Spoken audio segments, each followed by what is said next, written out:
Hello, hello, welcome back to some Jordan Live TV, where I come at you live with some new ideas, some new concepts, some new projects we're working on, which has lately been Pixar Dash. We're trying to get it out.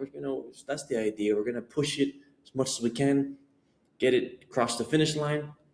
Yesterday was my first video about the editing, the level editor.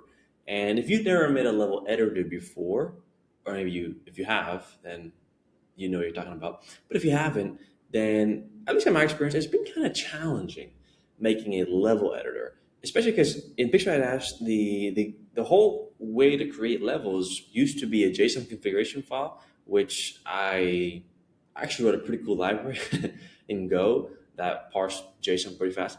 But then we changed it to using code via Pixel Script, which is super advanced.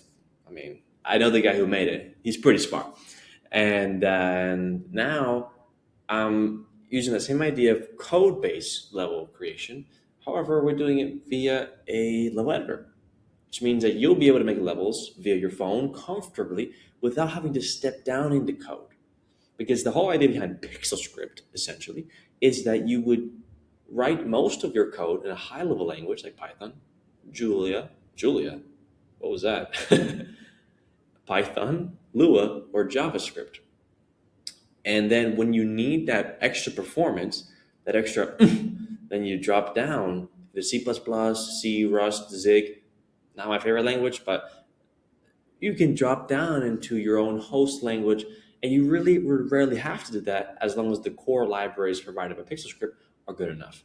That's how a lot of things like Python does it, or JavaScript with Node.js, or even Dino and the famous Bun as well. But now we're in the part where taking that to an even higher level, more abstractions better, where where you have the code itself, and because we're playing, this is I've currently have released on Android devices and Google Play. I need to make it so that you can do it naturally on a phone. That feels good, but writing code on a phone doesn't feel good. It feels very uncomfortable. I'm from Panama, and my grandmother, my dad's side, lives in Darien, which, if you don't know what that is, it's a jungle, and the whole concept of the jungle is to stop the drug dealers and the drug mules, they call it? I don't know what they call them, the drugs traffickers from Colombia, bringing the drugs to Panama. And the Darien jungle is just a natural block for that because they'll get eaten by tigers and stuff. I think they have tigers there. I don't know. But when I was there one time, there's nothing to freaking do over there. There's nothing to do. I had a buddy in the States who asked me, can you get cereal in Panama? Well, even in that end, you can get cereal. Lucky Charms are pretty cool. But there's really nothing to do.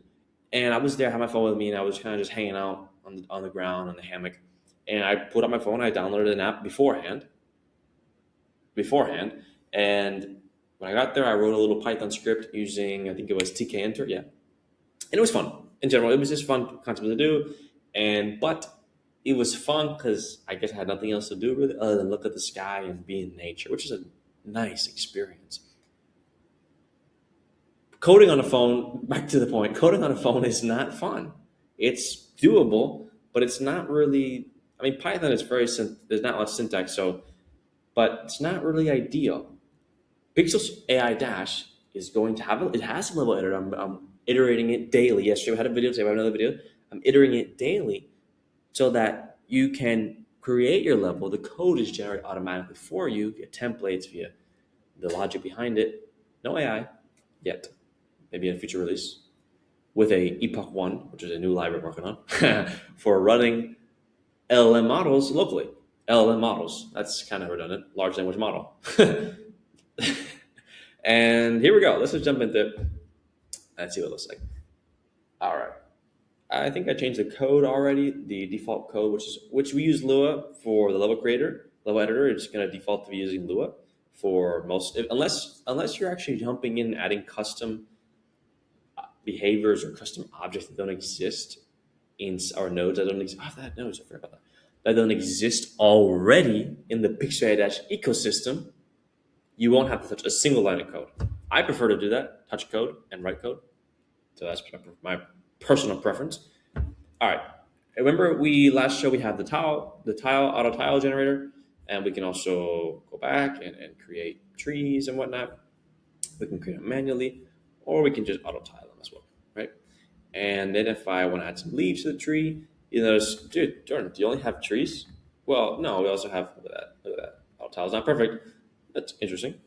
No, we also have, yeah, the top real quick. We also have, we have mushrooms, right? Yeah, mushrooms here. Mushrooms don't necessarily need to be on anything, I guess. They're static, so it's fine.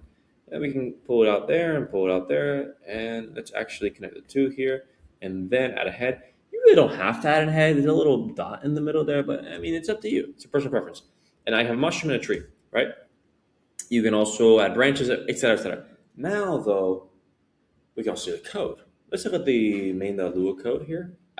So this is actually a template that I'm working on still, which is a default behavior. And the idea is that when you add these objects and behaviors, or even the tiles as you paint, you notice we're creating a grid here.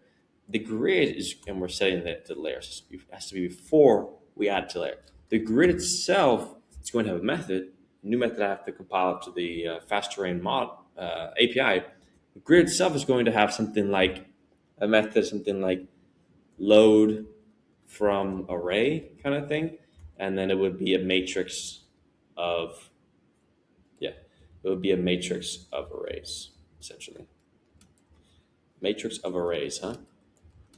It won't be 1, 2, 4, 5, 6, 7, 8. It will be vectors, it will be tiles, and we have tiles already.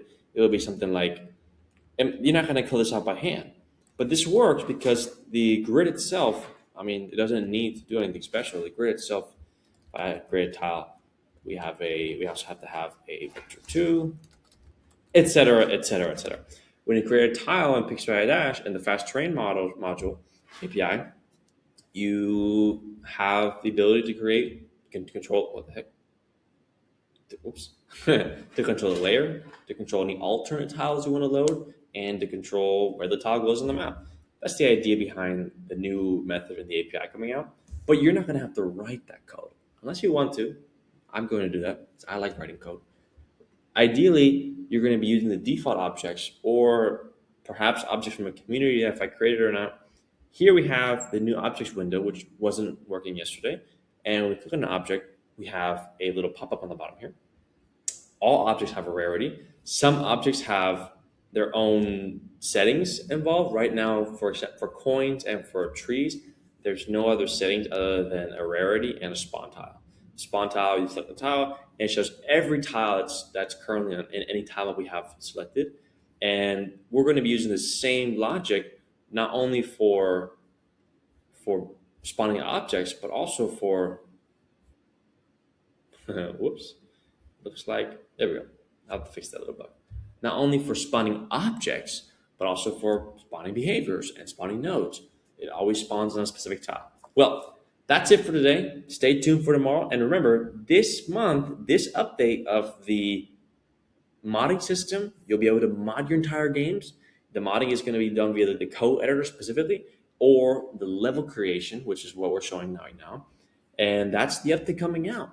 And multiplayer, by the way. Multiplayer is going to have only local currently. Another update the following month will have global multiplayer via a custom HTTPS UDP library I'm working on, which I talked about in a previous video. It uses PixelScript, is written in Odin, and the idea is that you can treat an UDP connection as if it was a regular REST API. Pretty cool. Stay tuned for that. And yeah, get excited. Get excited. Follow me, subscribe, and buy the game online, Google Play. It's worth it. There'll be a Steam version 2027. Don't wait for it though, because you're going to want to have this version on the phone, on the go, and the Steam version, if you want to buy it, it'll be also for programmers or just regular computer gamers. Ideally for programmers though, that want to really drop down into the code and enjoy the lovely process of creating art. All right, well, thank you for watching. Catch you later.